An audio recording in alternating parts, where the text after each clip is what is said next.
everybody. My name is Lynn Sansevero, and I'm the Division Manager for Library Information Technology. So I deal with all of the libraries, computers, and networks, and Wi-Fi's, and all types of things. And I wanted to start with this interesting map of cyber attacks as they happen, because I think it kind of drives home the point that cybersecurity is a very real issue, not just for us as Americans, but across the globe. And what we're trying to do in this series of talks is get everybody's awareness on cybersecurity, because just like Homeland Security in general, you know, the more eyes you have on something, the more people you have watching, the harder it is to get away with stuff.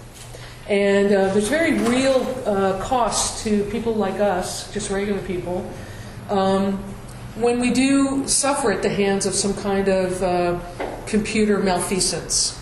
So I'm going to actually turn this guy off and go into my presentation.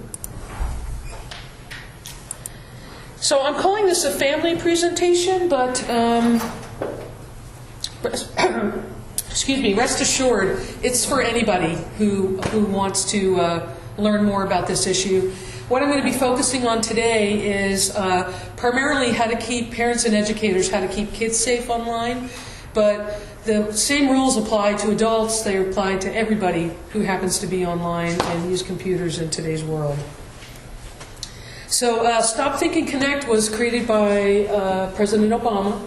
And, you know, with the recent attacks on Sony and with the hacking at Home Depot and Target and multiple other organizations, I think it really pressed him to understand and respect the fact that we need some kind of national awareness around this. So the Department of Homeland Security created this entire project called Stop.Think.Connect. And the title really says it all, because that's what we want you to do. We want you to stop, we want you to think about what you're doing, and then we want you to connect. It launched in October of 2010, so we're a little bit behind the times, but I think it's pretty much the first time in this area that it's been put on. It challenges all of us, like I said, to be more cognizant of the fact that these things are happening, to clean up our cyber habits, have cyber hygiene, and to report things when we feel like we've been taken advantage of or something's not quite been right. We'll talk a little more about that as we move on. So the objectives are to increase awareness of cybersecurity and to work with national organizations and local organizations such as the Santa Cruz Public Libraries. And then this part is really important. It talks about shared responsibility. And you know how when you're at the airport and they say, if you see a bag left unattended, please notify someone? And it's kind of like that. We're looking for unattended bags online, and we want you to watch your own bag and make sure that your bags are secure and they're exactly what you expect them to be. And then also, another big reason that we're doing this is because we need math and science professionals. We need the future generations to be interested in science, technology, and math, because this is what runs the entire internet. This is what's going to give us long-term security. So I'm just going to take a quick poll, and by raise of hands, how many people think their kids or their grandkids know more about technology than they do? Yeah, a lot of us. And can anybody tell me what cybersecurity is? Anybody want to put themselves out there to try to do a little definition? I don't blame you. We'll talk about it. And how many people's kids have their own computers? How about cell phones or tablets, or even you can even get online on an Xbox, on a Wii, right? A Kindle. Does anybody have rules, a set of rules that they've enforced with their child for using the internet? No? Okay. And anybody feel like shouting out what the main concerns are about kids or teens using the internet? Does anybody have any concerns? I have an 11-year-old, and I worry about it a lot. my concern about her using the internet, and it's a concern well-founded because she accidentally went onto a YouTube page that was inappropriate and saw things that, at the time, no 8-year-old should see. And that's really what got me interested in it, was because she was just a casual user. It's not like she had her own device, and it was a little tiny iPod, with the little tiny window. It wasn't even a nice one, but it was connected to our home network. And she saw some material on YouTube that was really disturbing, and we had to talk about that, and that was an uncomfortable conversation for me. So I decided that we would just address the issue, so I put a few things in place. And I'll be talking about ways that you can protect your networks and all things like that. Okay, so on average, kids 10 and older spend about 6 hours a day online. I'm a technology professional. I spend between 8 and 12 hours a day online. 6 is pretty shocking. Most parents think that their kids only spend 4 hours a day online. So there's a real discrepancy between what the kids are actually doing and what we as parents think they're doing. And most kids, and like I said, the access to the internet is everywhere. So on the Wii, they can have access to the internet. On PlayStation, on Xbox. You can watch videos on web-enabled TVs now. You can get on the internet. So it's very prolific and it's everywhere. And so that's why it's so important that we start thinking about how they connect. So this is a very interesting statistic. 74% of parents don't know what their kids' online behavior is like. They literally don't know. So I don't think I knew until we had the big dust-up where my daughter saw inappropriate things on YouTube. I had no idea she was doing that online. I had no idea she was going to YouTube. I had no idea she was searching on, what did she search on? She searched on Girl Party. So let your imagination go with that.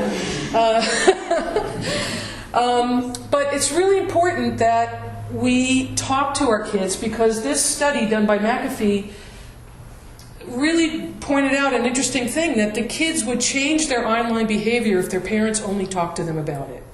So we as parents can't wait for them to come to us. We have to go to them, and we have to be proactive and engage them in communicating about what they're doing online and who they are online and what online identity means.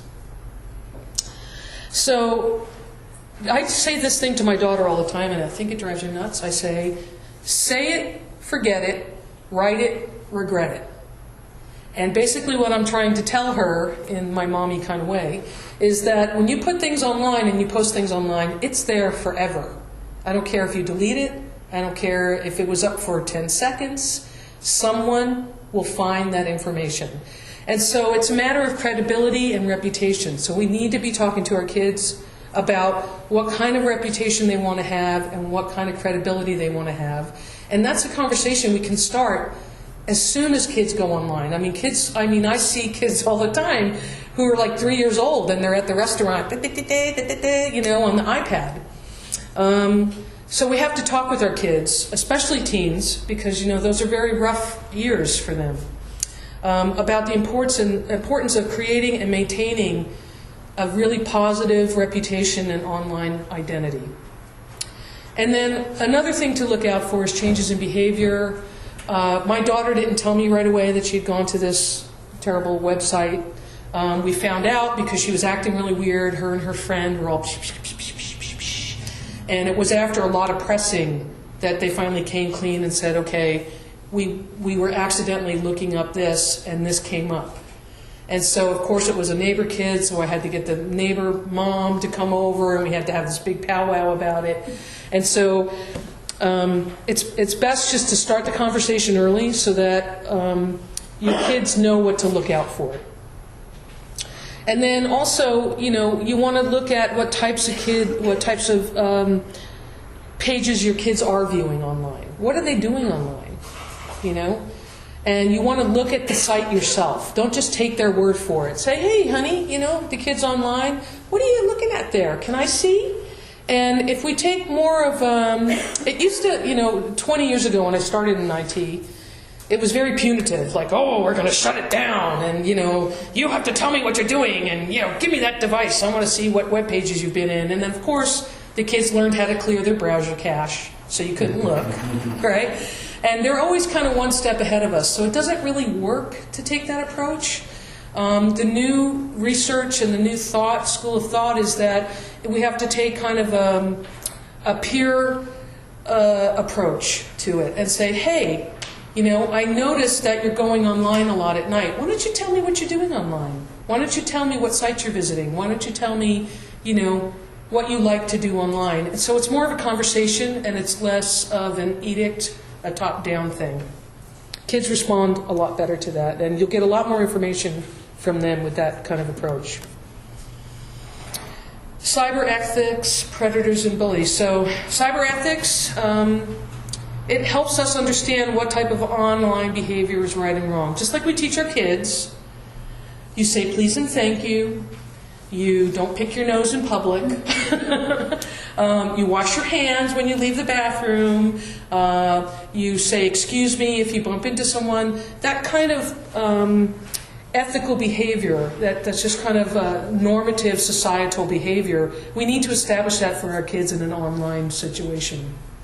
And of course, we've heard a lot about cyber predators, and those are people who pretend to be something they're not. They pretend to be other kids, they pretend to be police officers. I'm sure everybody saw that in the news paper today, where a gentleman was on Facebook posing as a police officer, and he was actually posting child pornography under the police officer's name.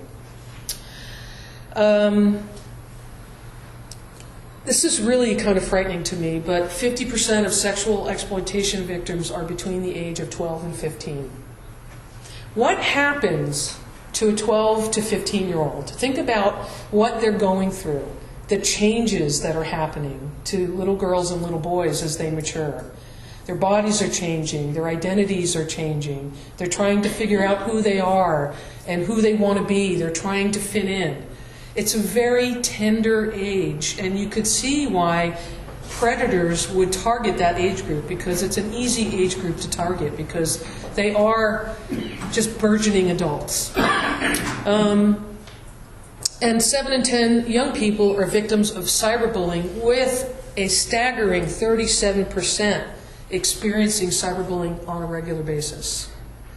So we all went to school. We all know what it's like to be bullied. Imagine being cyberbullied, where, if I was in 7th grade and somebody called me a name or said a bad, disparaging thing about me, maybe 1 or 2 people or just the people would hear about it. This is out there for the whole world. Entire schools are seeing this information. Entire networks of social friends, and it just must be devastating. So it's a really big issue that we need to pay close attention to. And I hope between the handouts and what we talk about today that we'll get a little better idea of what we can do to protect our kids. So here's some quick tips. Keep your personal information private. Nobody needs to know that your kid is 8 years old and her handle on YouTube is, Gracie Sparkle.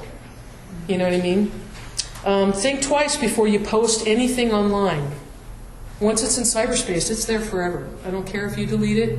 I guarantee you we can find it. People like I can find stuff. And it's not real hard for anybody to find stuff these days, because the toolkits that are available to everyday people make it so that anybody can now search for stuff that's been deleted once it's been posted. So it's a good rule of thumb. Tell your kids, if you wouldn't do it in front of mom and dad, don't do it online, right? So questionable behavior, we need to make sure we nip that in the bud. And then, of course, they need to speak up. If they see other kids doing stuff that's wrong, they need to tell someone. So we want to foster an environment where the kids can actually come and talk to you and tell you what's going on, so that they can get help and you can help them and alert school authorities or whoever needs to be alerted.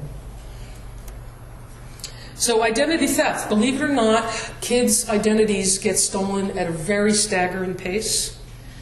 2012, it was 19 and under made up 6% of all identity thefts.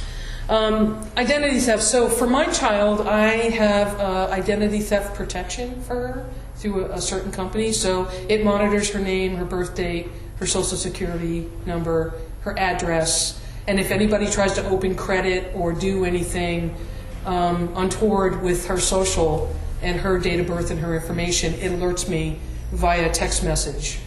And so far, knock wood, we haven't had one of those. But kids are vulnerable. And, you know, if you were somebody who was trying to get away with something, a kid would be a perfect thing, right? Because they have a social, they have a date of birth, they have a name. And that's like a clean credit report. You know, you can pretty much do whatever you like.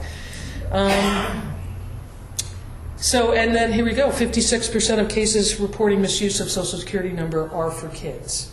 So, here's the part that people don't like. Don't use the same password for multiple websites. I know it's a pain because I am guilty of it too. It's easy to say, oh, this year this is my 2014 password, right? And then you go on and everything you sign up for is that password, all right? And obviously the problem with that, the danger in that is obvious because all they have to do is find it out once and then they've got you everywhere you go. Choose a password that means something to you and only to you. And especially for kids, never ever have them use their names in online profiles or online identities. Never a birth date. You don't want to do any of that stuff because that's the easiest thing they can poach. All right? Lock your computer and cell phone when they are not in use. So that's a little weird. I keep my cell phone on me all the time, so my cell phone's never really not in use except for when it's charging next to my bed at night. But your computer, you want to make sure that you close it, that it's in a safe place, that you're not leaving it somewhere where somebody can accidentally, or on purpose, pick it up, I should say. And then don't share your personal information without knowing who you're talking to. And they're very good at pretending to be people they aren't. For instance, an employer I worked at many, many years ago, they got an email from the U.S. Treasury saying, hey, we need some information on these people, on these employees. It went to our HR department. And it honestly looked so real, and it wasn't. It was a spoof. Always be leery anytime anybody sends you an email and says, we need this urgently. We urgently need you to get on this website and give us your information because this package is waiting for you. Or we can't process that bill until you fill out the contact information and confirm your personal details online. Never, ever, ever do that. Instead, call up the company. Call them. Go to if it's a credit card company, get your bill out. Get the number off the bill. Call the number on the bill and say, did you guys just call me and ask me to confirm my personal information online? 9 times out of 10, they're going to say no. Credit companies do not do that. The IRS does not do that. People who are reputable will not send you an email and ask you to confirm your personal information, ever. Because they've realized that this kind of stuff goes on. And of course, don't open emails from strangers. You know, sometimes you get an email from mom and it says, cool new, iPhone hack, check it out. And you got to think to yourself, why is my mom sending me a cool new iPhone hack? And it's a link, right? They want you to click on the link. Don't do it. Delete it. Call your mom up and say, Mom, are you hacking iPhones? What's going on over there? So, also, links on unfamiliar sites. And this happens a lot, and it's almost impossible to really guard yourself against. But if you stop, think, and then connect, just slow down a little bit. Okay? So there's this thing called a drive-by infection. Okay? So where you're cruising around on Facebook and this cool game comes up and Susie Q's playing that game and you click on the link and the next thing you know, your computer's really slow. You can't open anything. You're wondering what the heck is going on. Well, you've been through a drive-by. which is just visiting the website can put malicious software on your PC these days. So again, stop, think about it, and then connect. Just slow down. So fraud, obviously, is the intentional perversion of truth in order to induce another, the old, everybody's onto this now. Dear sir or madam, a prince in Guyana has given you $20 million. Please send us a money order for $1,200. Okay, obviously most people are onto that now, but it takes all kinds of forms.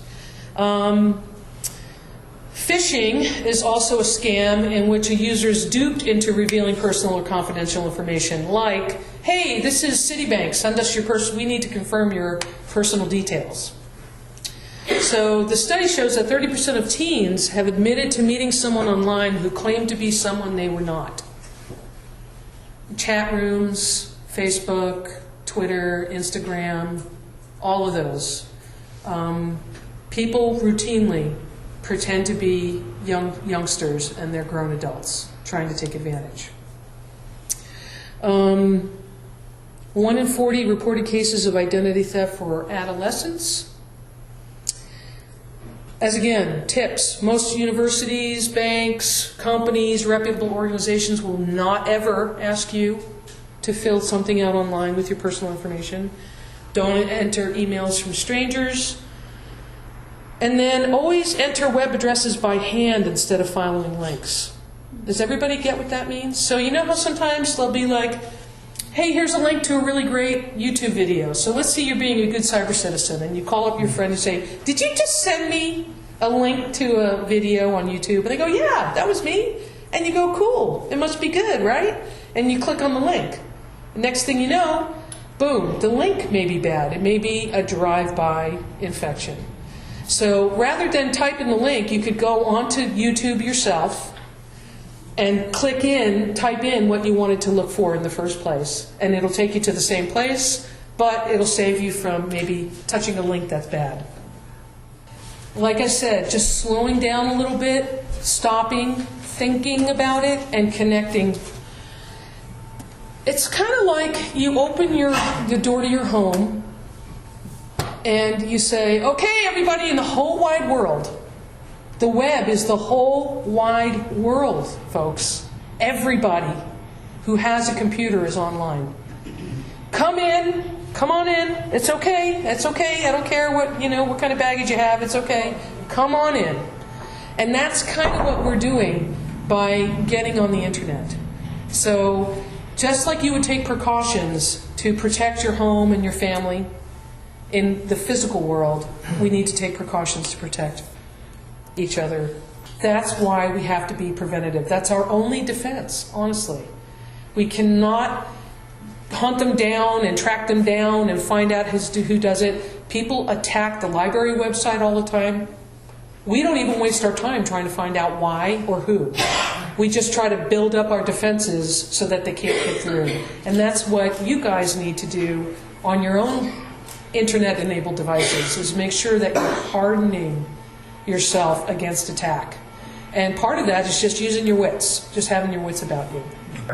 Common Sense Media is a parent's lifesaver. Not only do they have information on all things cyber-related for kids and teens, they also have movie ratings, TV ratings. They talk about everything to do with media. And it's a really great website, so if you haven't gone there, you should really, really check it out. A couple things I wanted to talk about for parents, it's parental controls. So there's not a whole lot of control you have over what goes on, but there are a few things you can put in place. There's parental controls you can put on phones. I have those on my daughter's phone. A lot of you will see that I also provided you guys with a kind of draft cell phone contract. That it's what you expect from the kid who's getting the cell phone, what the consequences are if they don't follow the contract. We made a really big deal about this in our house when my daughter got her cell phone. So I think it's very important. So take that if you have a child or a grandchild. But there are things you can do. So for instance, one of the things I do at my house is I have this service called OpenDNS. OpenDNS. If you Google that, you'll see. It costs about $15 a year. And basically what it does is it allows me to alter my internet connection so that all of the traffic in my home coming from my internet connection goes through this one server. And I can set parameters of what's allowable and what's not. So because we had that big problem with YouTube, I blocked YouTube. I blocked adult, so it's like a content filter for your home. It's about $15 a year. It's real easy to set up. And I would highly recommend that for your home network. The other things you can do is operating systems, Macs and Windows both have parental controls in them now. So you can put parental controls on your kid's computer or Mac, PC or Mac, that'll help with keeping things safe for them. Web browsers also have parental controls, so I would look into that. Then there's these kids browsers, what they call walled gardens, and some of them are like KidZoos, and you probably use that as a librarian, Zoodles, and these are good for younger kids, but once the kids get a little bit older, they can't find the information they want, and they'll hack it, and they'll get around it.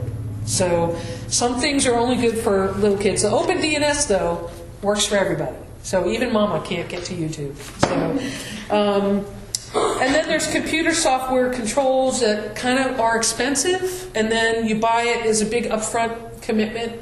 Some of those are Net Nanny, QStudio, Safe Eyes, Be Secure.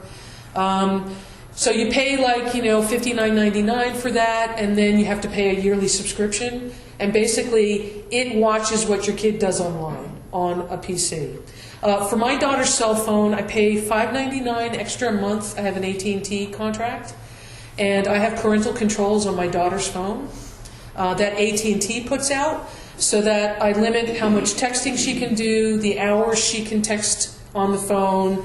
I put school hours in there. She can always call 911 and always phone home. I see every number she calls. I see every text she gets. And also, as part of our cell phone contract, she understands that any time I ask for her cell phone, I get to have it. She can't put passwords on there without telling me. She can't do social media without telling me. She can't download things without telling me. So it's really important the contract, make a really big deal out of the contract. It really works. So mobile devices, there's also other things you can do on mobile devices if your cell phone provider doesn't have a thing like AT&T does, parental controls. I think most of them do, but there are things called MobiSip, which is for iPhones, AVG, Family Safety, and it's good for younger kids, but sometimes it's a little hard because an older kid might want to do a report on breast cancer, and they'll find that they can't get to that information. So you're constantly weighing, how is this working out for me? How is it working out for my family? For my daughter, it's a privilege. And it's a privilege that can be taken away. You have to earn the privilege. And you earn the privilege by doing what's we agreed to in our contract, that type of behavior. And also, get to school on time, doing your homework, cleaning your room. So, it really is an individual matter for each family, but it's a conversation that you need to continually have with your child. So she got her cell phone on Christmas Day, and so I asked her for it the other day. I said, can I have your cell phone? Because I wanted to see how she would react, because that was part of our contract. When Mama asks you for your cell phone, you don't grouse, you just give me the cell phone. And she did, and she has no problems with it, and she knows that I'm watching. So in a way, I think it gives her a sense of security. Because she does understand that I've got her back, we're in this together, we're doing the cell phone together. And it does make a world of difference. Yeah. You have to keep a clean computer. Yes. Okay? Your antivirus and security software is up to date. Check. Yes. Your Windows updates or Apple updates are fully up to date. Check. Right? You have... you know what network you're connecting to. You're not on a public Wi-Fi network. It's your home network. You know it's secure. Check.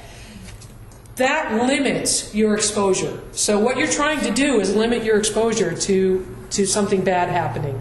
So the best defense is keeping your computer clean. And really, I can't emphasize that enough. You have to really take the time to do it. And if you need help, get help. Gosh, I would love to teach computer classes for everyone and just have everybody bring their stuff in. But, you know, sometimes you do have to hire a professional because you're not sure. You know, maybe a virus came up on your PC or your Mac and you don't know what to do with it. Get help with that right away. Don't put it off. People who are very pro-Apple will tell you you don't need antivirus and you don't need security software on your Mac. I kind of live in both worlds. I have one foot in Mac and one foot in PC, and there is antivirus software on my Mac. And the reason is because Mac now is on a Unix kernel, meaning it's a Unix operating system. It used to be in the old days, back in the 90s when I started all this, that Unix was impenetrable. Nobody could get to a Unix machine. It was the most stable, the most protected. However, those times have changed. Just recently, like 4 months ago, a Heartbleed virus came out that for Linux machines, which is a Unix variant. So indeed, they are making malicious software for Linux and Unix. Now, with the proliferation, and you think to yourself, well, why? Why are they doing it on PCs? Up until about 5 years ago, 98% of all computers were PCs. So why would someone spend the time and the effort to code something for 2% of the population when they had a whole 98% that they could code something for and really hit pay dirt?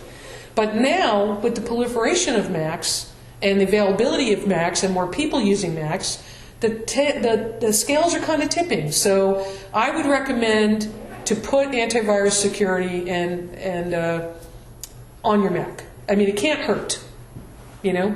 So I would do it. It really is important that you take the time to read over the material, keep a clean machine, keep a clean phone, and really stop, think, connect. It's really kind of a brilliant campaign because it's exactly what you need to do. You just need to go, wait a minute, before I click that link, let me think about this. Okay, I've done the math in my head. I feel pretty confident I can click that link, and then click the link. So just slowing down, taking the time to really think it through is really what's going to save you. So anyway, I think we should wrap. I really appreciate everybody being here tonight. And again, commonsensemedia.org, and look at your handouts and do your best to stay safe. Thank you.